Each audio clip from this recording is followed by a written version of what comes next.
What's up, you guys? Sean Ross Sapp. Here we are. Watch along UFC 249. Justin Gaethje is making his way to the cage for his interim lightweight title fight against Tony Ferguson. Let's review what we've had of the show so far. Henry Cejudo just beat Dominic Cruz. That fight shouldn't have happened. Dominic Cruz had not fought since 2016. Peter Yan, Aljamain Sterling, Corey Sandhagen were all better options. Running back Marlon Moraes was a better option too. It should not have been Dominic Cruz, but the second round got a little more competitive. Cejudo won that first round.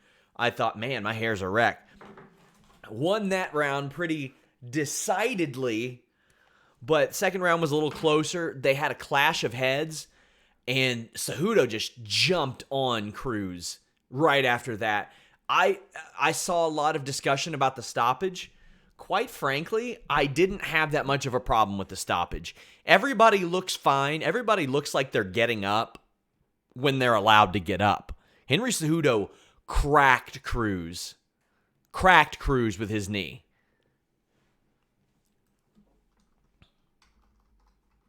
And followed up with about a dozen punches to the head. None of them answered. So, I mean, I don't have a problem with the finish at all. Elsewhere on this show, man, Francis Ngannou got himself a title shot. Knocked out Jair Rozenstruik. Number 6, mind you, in 20 seconds.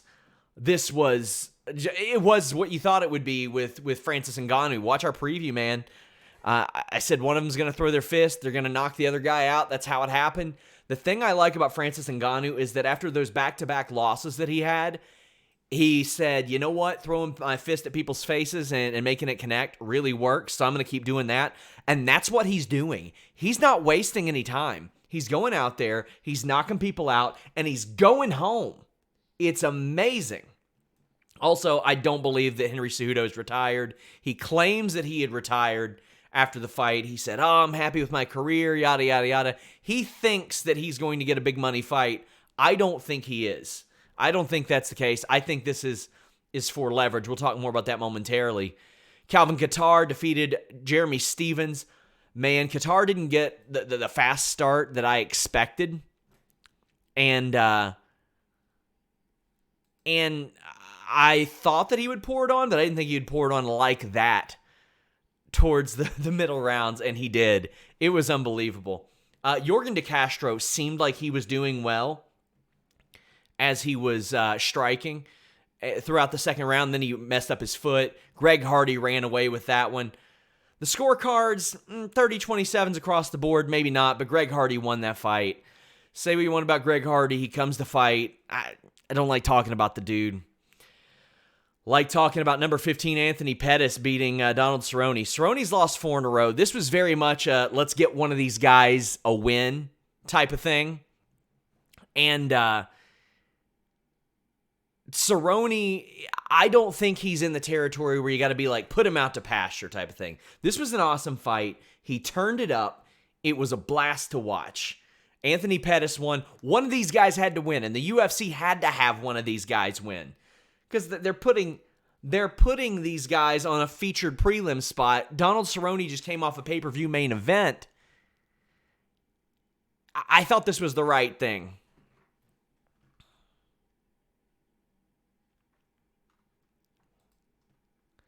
Elsewhere on this show, sorry, I'm taking a look at the as things happen. Tony Ferguson is walking to the cage. Alexey Olynyk defeating Fabrizio Verdum. Fabrizio Verdum looked like he was cooked straight out the gate, but he stuck in there. He fought back, got in some dominant positions, but wasn't able to beat Alexey Olynyk. Alexey Olynyk, as I mentioned, a lot stronger on the ground, even when he's facing a guy like Fabrizio Verdum than a lot of guys give him credit for. He got out of a lot of precarious positions in this fight and was able to take home a split decision win.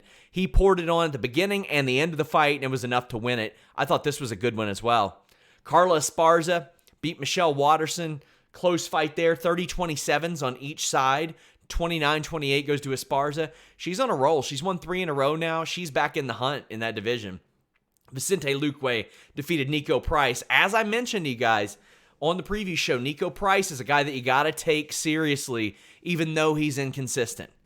Number 13, Vicente Luque, was able to beat him via doctor stoppage. Price couldn't see. This is a fight worth going out of your way to see. Ryan Spann defeated Sam Alvey via split decision.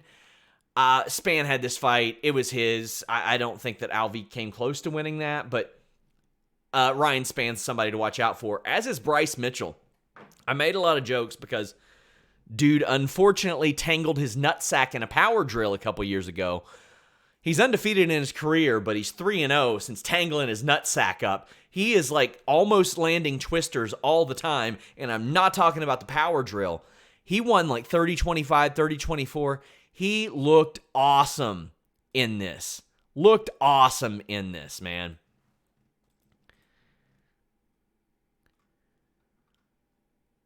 Now we've got the introductions.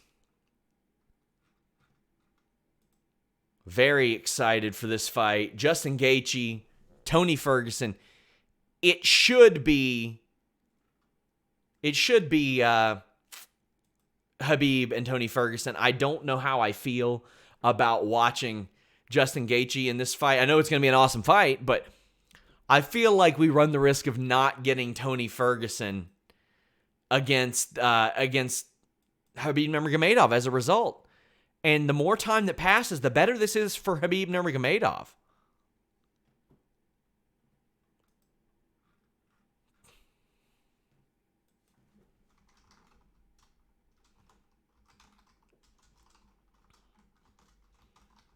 Introductions underway. Those of you who are watching in the live chat, who do you all think is going to win? They announced Amanda Nunes versus Felicia Spencer. Nunes is winning that. They also announced George St. Pierre for the UFC Hall of Fame. Of course, well-deserved. He's in the GOAT wing right there.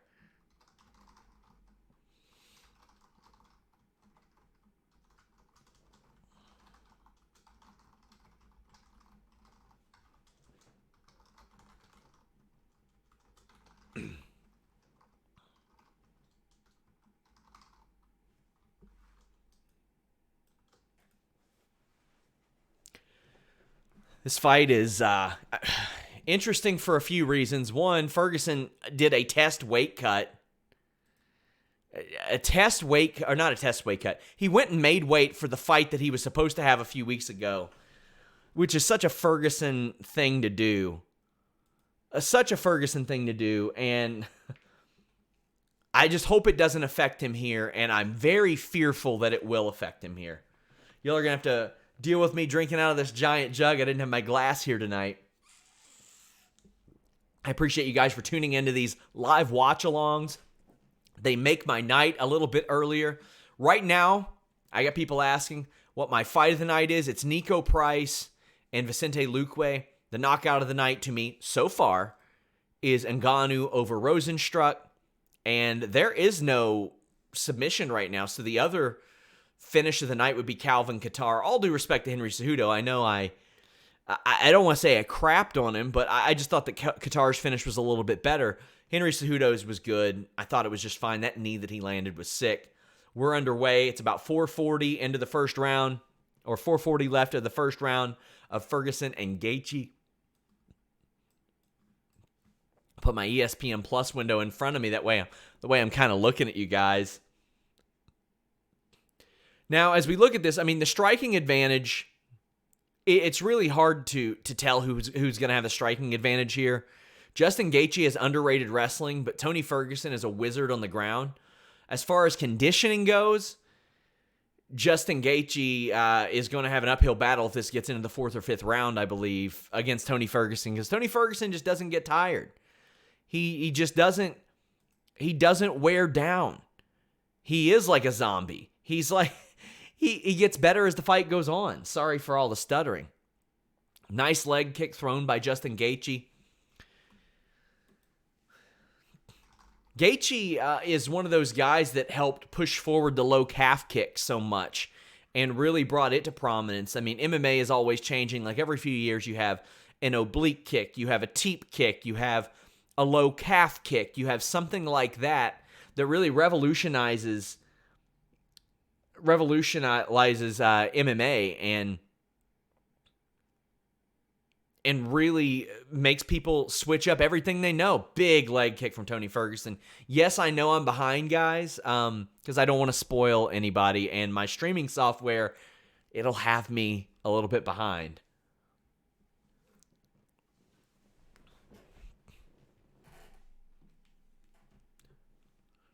As mentioned on commentary, Lando Venata, when he brought the fight to Tony Ferguson, he caused some issues for Tony Ferguson. And right now, when Justin Gaethje is bringing it towards Ferguson, Ferguson's just chopping at him with leg kicks, with body kicks. He just punched Gaethje in the leg. Great slip from Tony Ferguson, missing a haymaker, and he just caught Gaethje with a counter jab that went really well. Gaethje with the outside leg kick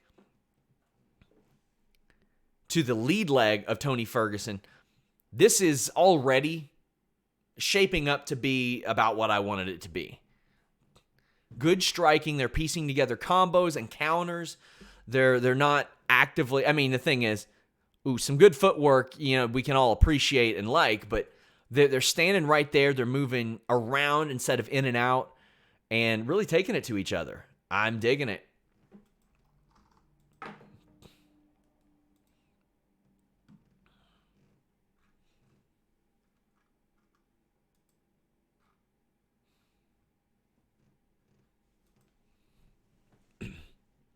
Gaethje is landing with some heavy, heavy punches, and Ferguson's just taking it, man. He's not flinching. He's not selling the effects of a Justin Gaethje barrage.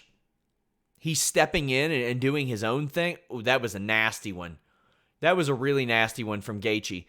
Ferguson had hit that jab, and then when he stepped in to follow, Gaethje just hit him with a counter right and made him stand back a bit. Callum Hunter asks what my prediction is. I'm going to say Tony Ferguson because I haven't seen Gaethje throw anything that will finish Ferguson yet. And until I see that, I believe that it'll go into the 4th and 5th round, and that's where Tony Ferguson really shines. It's just a matter of Ferguson not falling behind on the scorecards. That can be a battle. Callum says, by the way, man, your knowledge of MMA and pro wrestling is beyond impressive. Hey, thanks.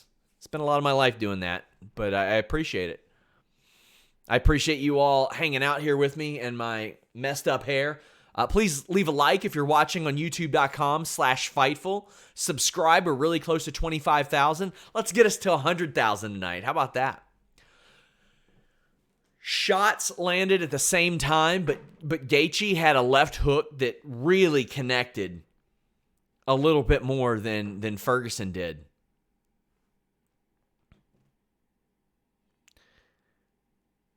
It looked like there was a bit of an eye poke from Gaethje. They kind of exchanged words and all that. Oh, man. We're in between rounds 1 and 2. Ferguson doesn't want to sit down on the stool. Earlier, we saw Alexey Olynyk use it. He laid on his back and used it as a footrest. Now, back to some other talking points of this show. Henry Cejudo says he's going to retire. He said, I'm the most decorated combat sports athlete. He's up there. He definitely is. UFC flyweight and bantamweight champion, gold medalist. He called himself an all-time great. In those divisions, yeah, I'd still put Aldo ahead of him. I'd still put Cruz ahead of him. I'd put Mighty Mouse ahead of him. I get that he's defended 2 titles and won 2 titles, but beating 125-pound Dillashaw and Dominic Cruz, who hasn't fought since 2016, ain't doing it for me. The Mighty Mouse fight did something for me.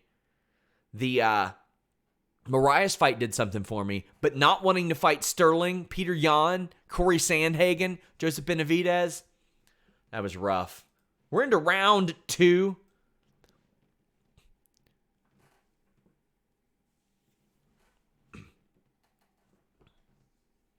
Tony Ferguson opens with a Superman punch because, of course, he does. It's why wouldn't he, right? He's predictably unpredictable, if that makes any sense.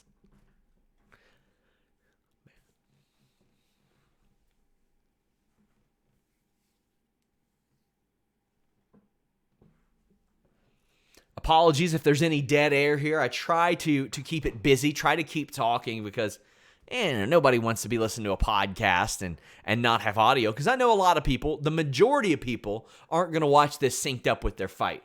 Most of the people that are watching the fight are here on YouTube, so I'll keep it moving as Tony Ferguson presses forward, but they're not landing anything. Oh, that one landed. That one from Justin Gaethje landed. I need to be more specific.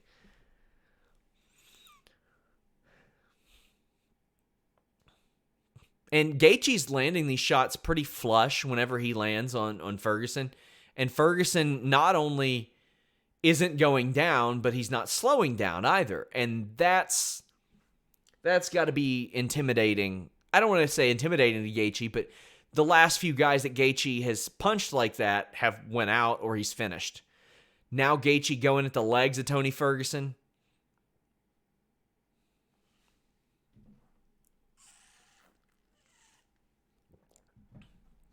And in the early rounds, Gaethje he's got the advantage, which is what I pretty well expected. 3, 4, and 5 are the question marks for me.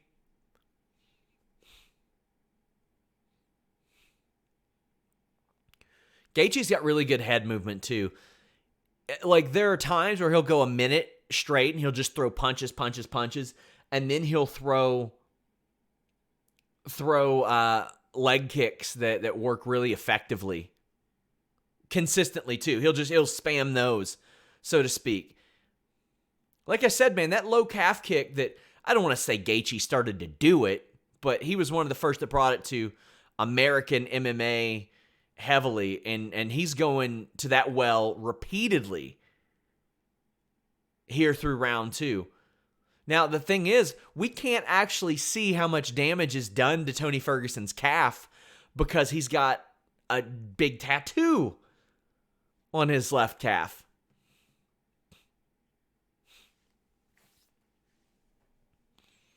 Tony is getting cracked, man. I'm asked, how's the commentary tonight? DC, Rogan are sat at different sides of the octagon. Rogan said on his podcast there would be sync issues. I think it's great. I really love Daniel Cormier specifically on commentary. And they have the reaction cameras on the guys as well, which I think is awesome. I think that's a great addition to have these broadcasts. They've had them for a while, but they cut to them, or they don't cut to them. They go to them after the fights as well.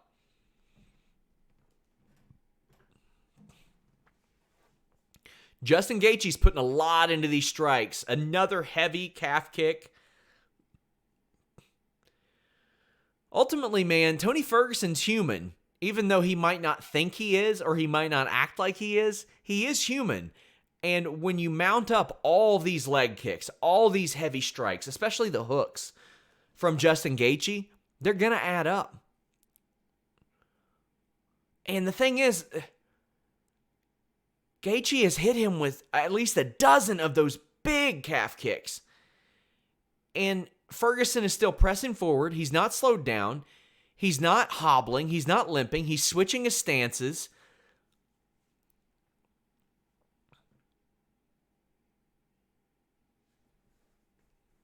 And they're throwing hard, too. This isn't like pacing themselves type of thing. They're going really, really hard.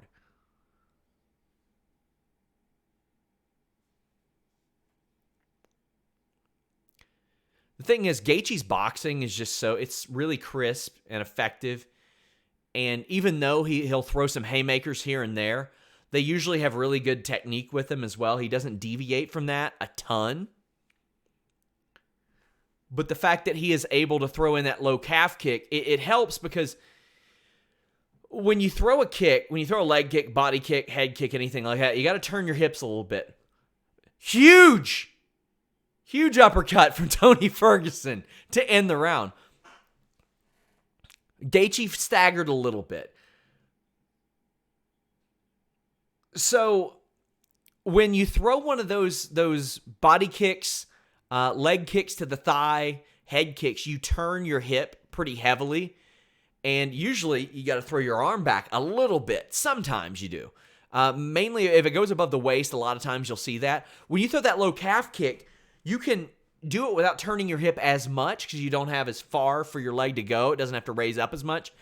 So you can do that a little bit safer than you could a higher leg kick or a body kick. That's why the teep, or one of the reasons the teep became so popular, is because you could do it, set up other stuff. You could keep your distance still. You wouldn't leave your jaw open and susceptible for a counter. Yeah, I think Gaethje won that round. But judging's been all over the place tonight. They've had a 30-27 and a one way, 30-27 the other way. It says that they are not maintaining enough video to maintain smooth streaming. So apologies if you all are getting some buffering coming from me.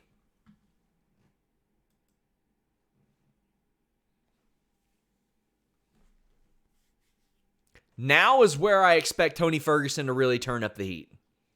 And me to buzz all my hair off because it's causing me issues. Reminder, like, subscribe, all that good stuff. I will be posting this as a bit of an encore on the MMA channel. If you all want to check that out, it's youtube.com/FightfulMMA Boxing. As predicted, Tony Ferguson starting to turn up the heat. He's starting to push forward a little bit more. It's filthy. I have somebody saying, what are your thoughts on the disagreement between Stephen A. and Joe Rogan following the Cerrone-Conor fight? I know that I don't do a ton of podcasts for MMA anymore. I agreed with Joe Rogan. I thought Stephen A. Smith was way out of his depth there. I'm not ever a stick to whatever it may be guy. I don't care. People can have their opinions on anything. I just think that Stephen A. Smith's wasn't educated. That's it. He can have his opinion on anything. Again, I hate people that say, "Oh, stick to whatever." I have people that tell me to stick to MMA or wrestling all the time, and I've been doing both for over decades. So that stuff's really annoying, and it's not easy to be a jack of all trades like Stephen A. Smith is. It is not easy, and ESPN relies on him to provide coverage for something that, quite frankly, that he doesn't know a lot about. If I was in that same role, I'm positive there would be several topics across hours of on-screen content in which I would say something similar. I mean, that's just the way that it is.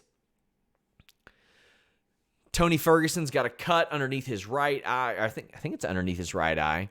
Might have one over his left eye, too.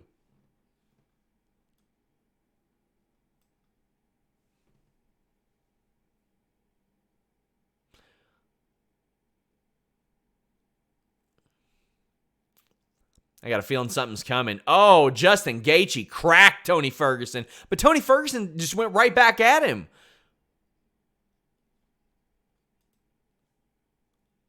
Gaethje's he's stalking him. This ain't good for Tony Ferguson. This is not good.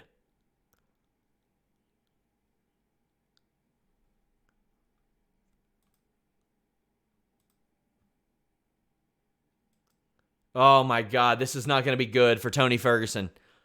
Justin Gaethje is just destroying Ferguson right now. When Ferguson went back up against the cage, that's uncharacteristic. That ain't like Tony Ferguson. They used to be prime Diaz territory. They'd stalk you and push you back up against the cage, and they wouldn't let you escape. Tony Ferguson is like the inverse of that. He pushes you to the middle of the cage and just continues to push the pace there. That way you don't You got to expend your energy to try to stay away from him. Ferguson's still in there, chucking and ducking. Gaethje able to catch a lot of those punches and use his head movement to get away from some of them. But Ferguson is still landing. He's doing pretty well.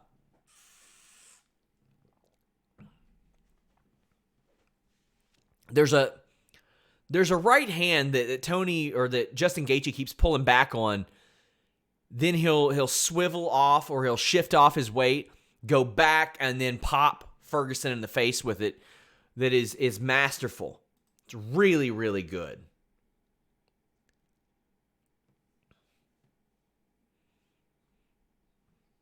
I have Carson say, was Gaethje always fighting with his mouth open or just after the uppercut? Usually he fights like that. What did Ferguson just do? He just swiped the ground. He's going to end up getting kicked. Doing that. Oh, man. A rare instance where you see Ferguson off balance. Yep. There was one. There's that kick set up with a punch. But Ferguson throws his own, too. Ferguson really doesn't have any fear. Like, he doesn't have any fear of exhaustion, doesn't have any fear of getting tapped out, knocked out, punched a little bit. It really doesn't matter. Now, in my opinion, not only does Ferguson need to win these last two rounds, he might need to finish Gaethje. There's a good chance that Gaethje is up 30-27 right now. C. Marie Parrish says, is Gaethje versus Khabib 100% if he wins? No, there's always the chance that they go right to Conor again, just because. If Conor loses his next fight, I don't know if they'll do a second Khabib-Conor fight. And Conor was able to go in and knock out Cerrone and beat his ass to the point where enough people would be like, okay, I'll watch the rematch, Khabib and Conor McGregor, and the the crazy-ass happenings after that fight would only serve to do it better on pay-per-view. If they can do Khabib versus Conor 2, they'll do that over Gaethje.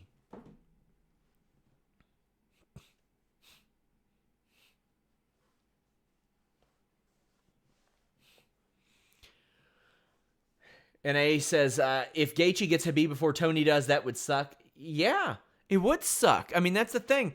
Tony Ferguson has not lost in like 8 years, and that would suck because that fight was supposed to happen 5 different times. But if Gaethje beats him, then Gaethje beats him, man.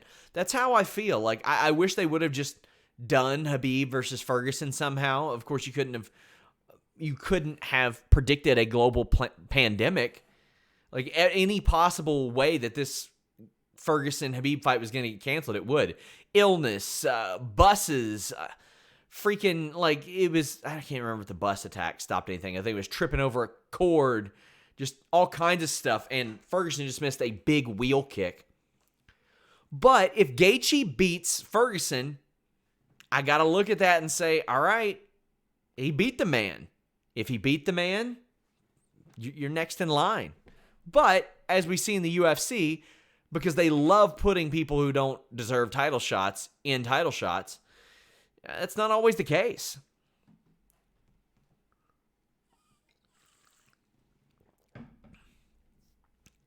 Gaethje isn't expending a ton of energy. When he gets the opportunity to, he's standing right in the middle of the cage. A says Conor versus Masvidal is the fight to make. Yeah, it is a good fight to make. And it's a pay-per-view main event that will do well over 1 million buys. Just because of who they are and who Conor is.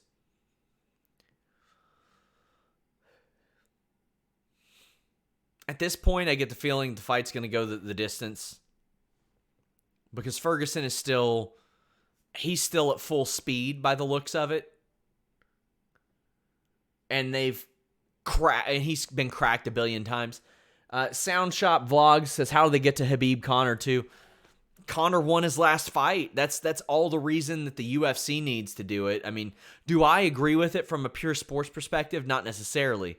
But do I understand from a pay-per-view perspective? Yeah. There's a big difference in putting Conor McGregor in a title fight he doesn't deserve than Dominic Cruz, Jose Aldo, Yoel Romero. Those people, all due respect to them, good fighters, not massive pay-per-view draws. Conor McGregor is a world-changing pay-per-view draw. Oh, yeah, Gaethje has hurt Ferguson. Ferguson's back up against the cage, as I mentioned, running the opposite direction. This is not a good idea, or not a good situation for Ferguson. If you see Ferguson's back up against the cage, you see him turning a little bit, that's the indication that Ferguson's hurt. because he becomes a human. He becomes a normal guy. He doesn't eat 6 calf kicks in a row and press forward. No, he's like, oh man, I got to lay up against this cage for a half a second. Steve S. says Khabib didn't want the Ferguson fight in this environment, as if he wanted it. Why go back to Russia? I agree, and I know that that Dana White told him to go back to Russia, but if you really wanted that type of fight, you stay in the same country where Dana White and Tony Ferguson are, because you know that's how it's most likely to happen.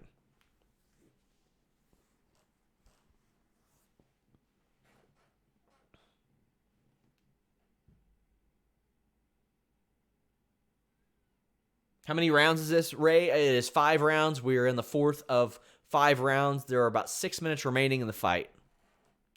I'm at the 1:08 remaining mark in round 4. Nut shot. Remember, guys, use manscaped.com code Fightful if you have big stinky pubes and you want to trim them. Use bluechew.com code Fightful for increased sexual performance. Those are a couple free ones for these guys, but hey, you got to show them some love. You got to show the guys some love when they're taking care of you during the pandemic. BlueChew.com code Fightful. Manscaped.com/Fightful. I believe it is. Nice left hook from Tony Ferguson.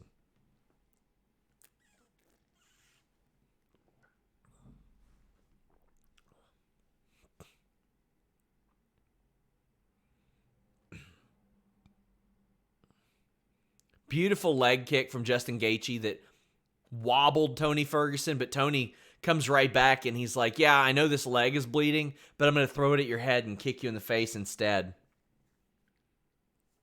We're going to go to a 5th round here because nobody's going to get it finished in these last 10 seconds.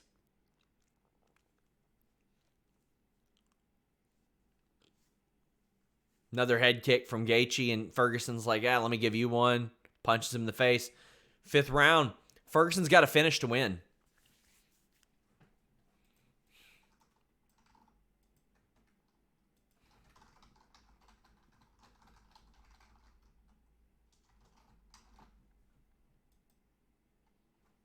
This is a fantastic fight.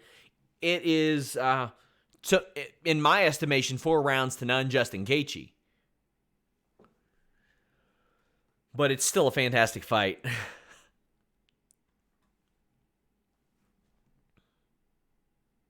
Yeah, Jacare Souza versus Uriah Hall was to take place tonight. Jacare Souza tested positive for COVID-19, as did a couple of his cornermen. That fight is off. We definitely wish our best to Jacare Souza because that's horrible. He was asymptomatic, but still, that's terrifying to go through. It's terrifying to even think about for himself, for his family, for his team. We're wishing him the best.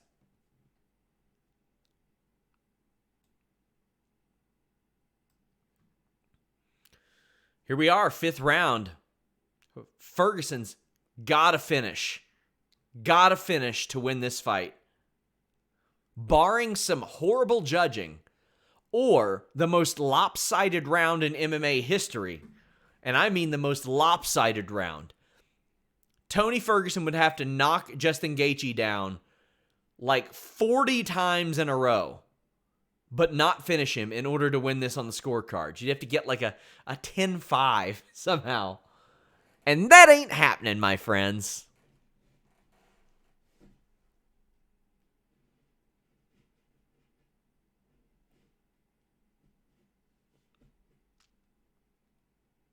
Huge punches from Justin Gaethje. Right and a left hook.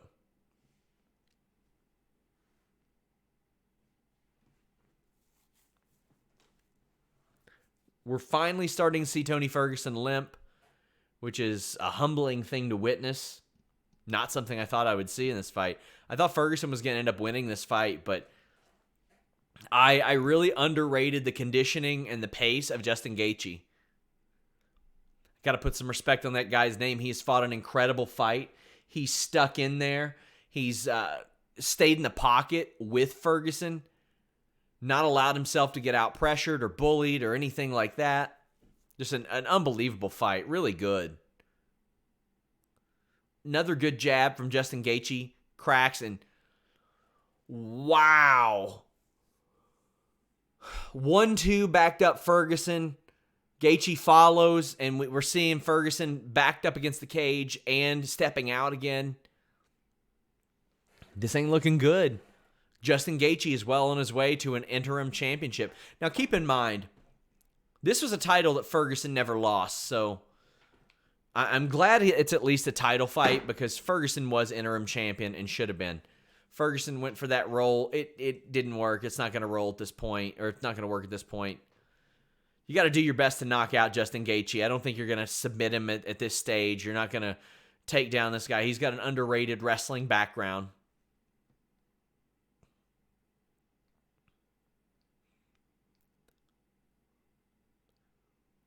Gaethje is just bullying Tony Ferguson.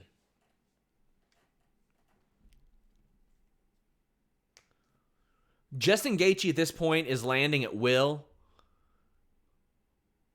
dropping Tony Ferguson as he pushes forward. Ferguson's still working at punching the leg of Gaethje, which I don't quite understand. I don't get that. That's not the game plan that will put this fight away in the 5th round. Another huge punch from Gaethje.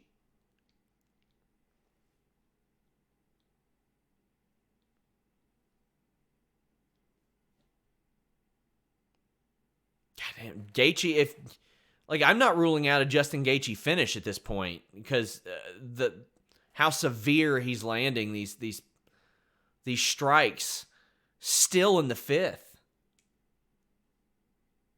Oh, is that it? Is that it? Ferguson staggered. That's it. Right as I said it. My God.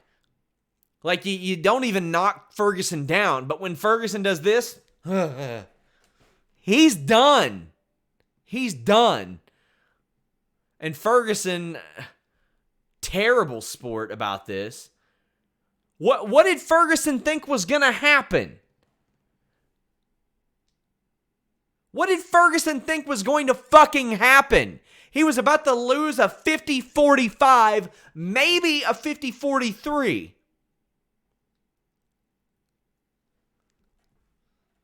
It doesn't matter. It was a truly moot point. Now, I get it. Maybe Ferguson could have landed some wild haymaker and ended up pulling off some sort of Hail Mary victory. Maybe. So for that point of frustration, I get. But him being a complete asshole to Justin Gaethje afterwards, that's unnecessary. Justin Gaethje beat his ass for 24 minutes and was a good sport. And Ferguson shaked his head off like he was a wounded dog, man. He was running. He was darting to the opposite direction. Like it was it. It's one of the... It was a good stoppage. Herb Dean knows who Tony Ferguson is. Herb Dean knows that he's got to step in and protect Tony Ferguson from himself. And he did it. Credit to Herb Dean. We see Tony Ferguson, now that he's a little less punch drunk, I would say. And hey, you know what? Admittedly, I was a little too harsh on him too. Man just took a beating. He wasn't of sound mind in those moments. He went up and kind of made amends with Justin Gaethje, so that's good. And yeah, admittedly, my bad. Guy's a bit beaten up right now. Unbelievable.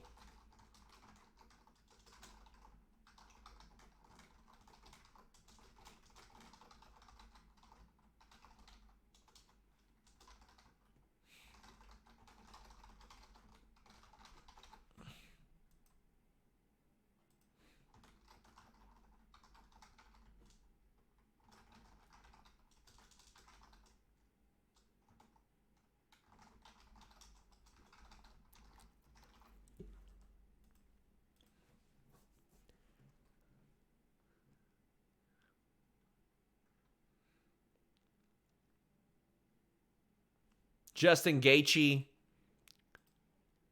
UFC interim lightweight champion. What a brutal beating he put on Tony Ferguson, but Tony Ferguson did not lose for years, man.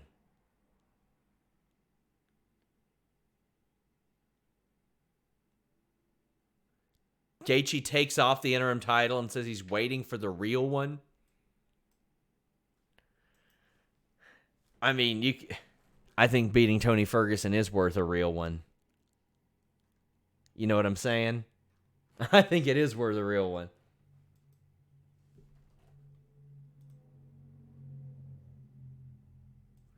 Brutal fight, guys. Thank you all for joining me. Next up, Khabib Nurmagomedov for Justin Gaethje. Khabib just tweeted no comment. Well, I hope you all enjoyed my comments. I know it's a little bit different, but I'm really, really loving these watch-alongs. Thank you, guys. Until next time, we're out.